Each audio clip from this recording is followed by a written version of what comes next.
Hello বন্ধুরা, সবাই কেমন আছেন? আশা করি সকলে ভালো আছেন। একটা ভিডিও সার্চ র্যাঙ্কিংয়ে চলার জন্য, অথচ একটা ভিডিও অল্প সময়ে র্যাঙ্ক করার জন্য একটা ভিডিওর ট্যাগ কিন্তু অনেকটাই গুরুত্বপূর্ণ ভূমিকা পালন করে থাকে সে ভিডিওটা ভাইরাল হওয়ার পিছনে।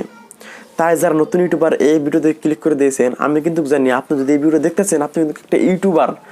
তাই আপনি যদি একটা ইউটিউবার হয়ে থাকেন, আমাকে একটা কমেন্টে বলে যান।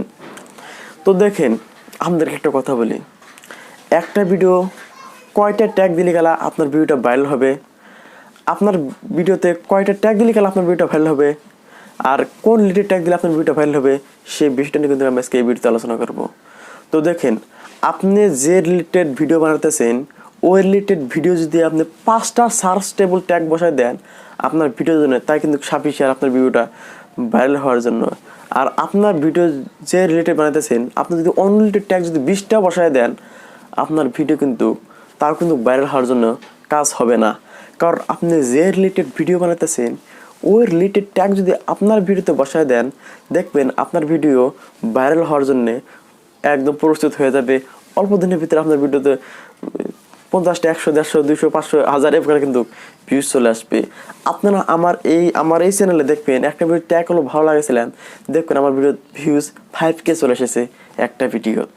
তাই যারা নতুন ইউটিউবার রয়েছেন, আপনার ভিডিও রিলেটেড ট্যাগ দেওয়ার চেষ্টা করবেন। আপনার ট্যাগ কীভাবে বাছাই করবেন সেটা নিয়ে আছে ট্যাগ টিউববাডি এক্সকাস্টন। টিউববাডি দেখেন, এটা হলো লাইসেন্স, ইউটিউব থেকে কিন্তু টিউববাডি অ্যাপটা দিয়ে দিয়েছে। আপনার টিউববাডি থেকে আপনারা সার্চ করে আপনারা একদম মনের ভিতরে আপনার টাইটেল নিতে পারবেন, ট্যাগ নিতে পারবেন। ওখান থেকে টিউববাডি দেখে কীরকম টাইটেল নিতে হয় আমার চ্যানেলে 7 থেকে 8 নাম্বার ভিডিও একটা দেওয়া আছে, ওখান থেকে আপনারা চাইলে দেখে আসতে পারেন। তো আজকে ভিডিওটা এটি ছিল ট্যাগ নিয়ে। আপনারা সুস্থ থাকুন, ভালো থাকুন, টেকার হোসেন চ্যানেলের সাথে সর্বসদায় জুড়ে থাকুন। যাদের ভিডিও ভাইরাল হইতেছে না, ধৈর্য ধরে কাজ করে যান, সফলতা একদিন পাবেন।